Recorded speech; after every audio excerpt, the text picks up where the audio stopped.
Welcome back to Electric Cafe. This video is an album review on Soup Dragon's 1990 album called Lovegod.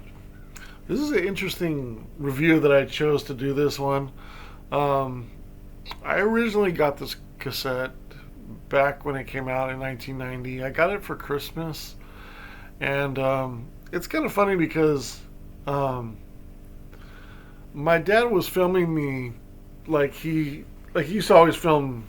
I don't know if your parents ever did this, but people opening up presents when you were kids back in the day. I think all the families did this with camcorders back in the day.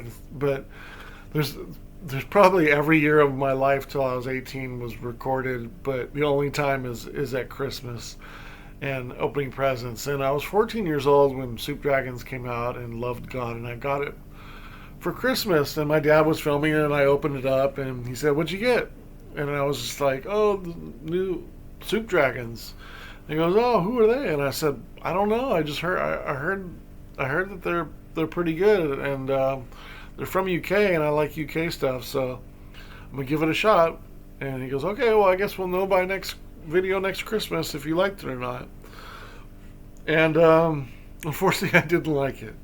And so it's interesting going back to this review 34 years later and hearing it for the second time. I don't remember what happened to the cassette. I don't think I went and returned it. Maybe I gave it to somebody else because I don't remember having it for long.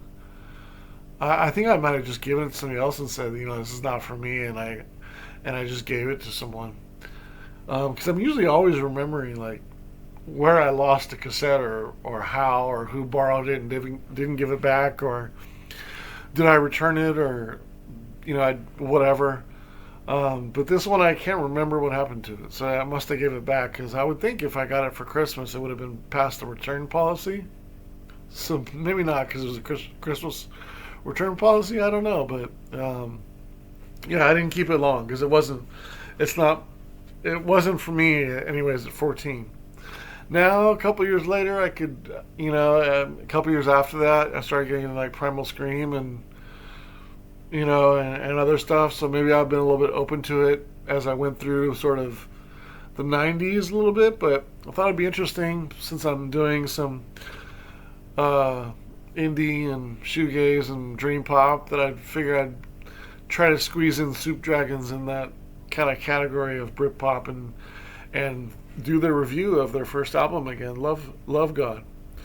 So yeah, this is so going through it. There's 13 tracks on here.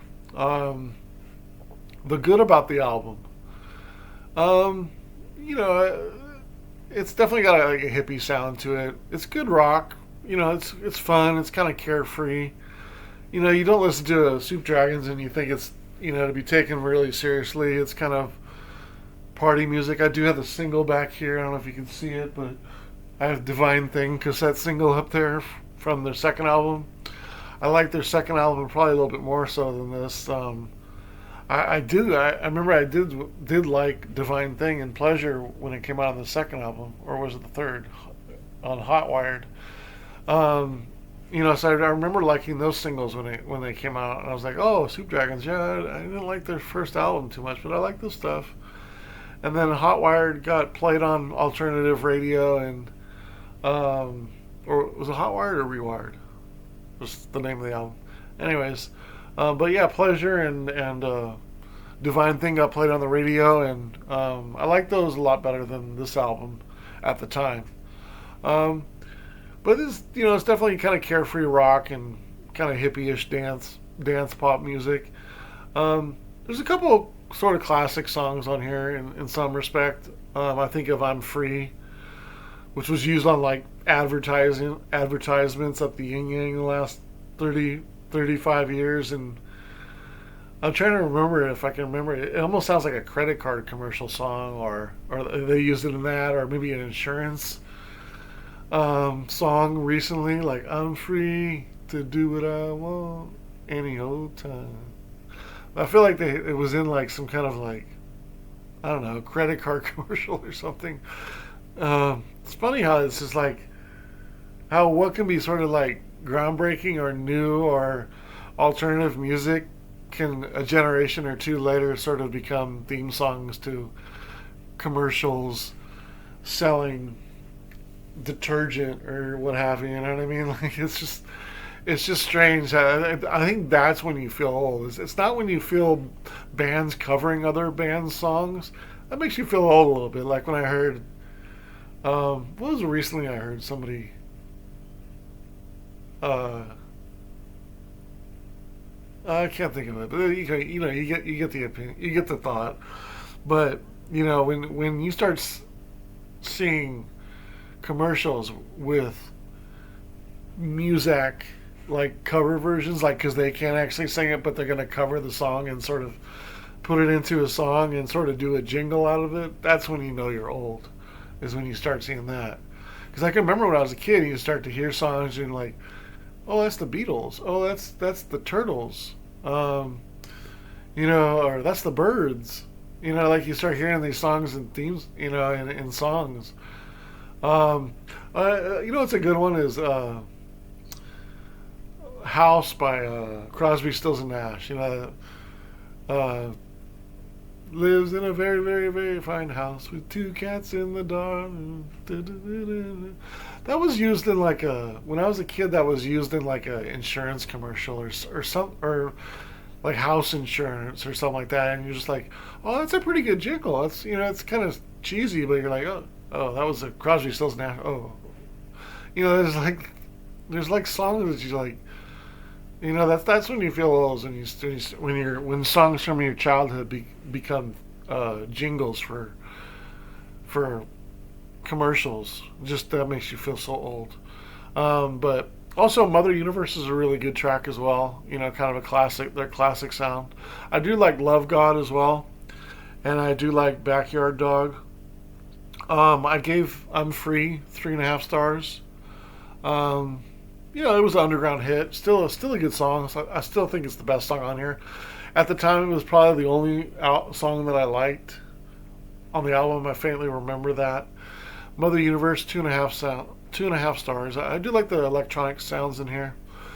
Backward Dog isn't bad. Nice kind of breakbeat in there. Interesting addition of beats and guitar. I like it. It's fun. It's 2.25. A couple other tracks I really like. I like Love God, the original version. Distorted bass line, distorted guitars, cool bass line. So those are 4 tracks I really like. The rest of the album is rough, rough, rough, rough, rough. So some of the opportunities of this album. The production is fairly basic. Mixing is okay. It's a little flat. If you kind of mix Jesus and Mary Chain with Primal Scream and Happy Mondays or The Farm, and you could make a full album, this might what it sound like. It's really hard for them to make an entire album. This kind of struggle is trying to get through, and it wears on you a little bit. Um, I put this in there. I don't fully know which ones are really better than others because they are so familiar to each other. They're so similar. Um, Softly got 2 stars. Drive the Pain 1.75 stars. Sweet Meat 1.5 stars. Dreamy Forever 1 star. Kiss the Gun 1 star. Love You to Death ½ star. Beauty Freak ½ star. Crotch Deep Trash 1 star. Love God, the dub version, I gave it 2.5 stars. I gave it basically the same score as the original one. And I don't think it's just more instrumental. It's just sort of a different version of it, but it's not better or really worse. It's kind of sort of the same, and should it even be on an album? I don't even feel like I wanted to rate it because it's just a lesser version of what's already on here. So the second half of the album is just really poor. One of the poorest records I've reviewed in a while. The last 7, I'm gonna take out the dub version because that's a remix. The last 6 songs of the album are basically 3, 4, 5, 5.5 right? Was it three? 1, 2, 3, 4, 5, and geez, I can't see my. Yeah, 5.5 out of 6, or 5.5 stars out of 6. So it's rating below okay, so below 1 star average for the second half of the whole album. First half is not bad.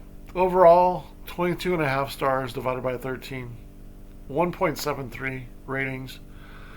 I got the album a 43 out of 100, so it's not a very good album. You know, nothing's changed in 34 years. My first opinion was pretty much right.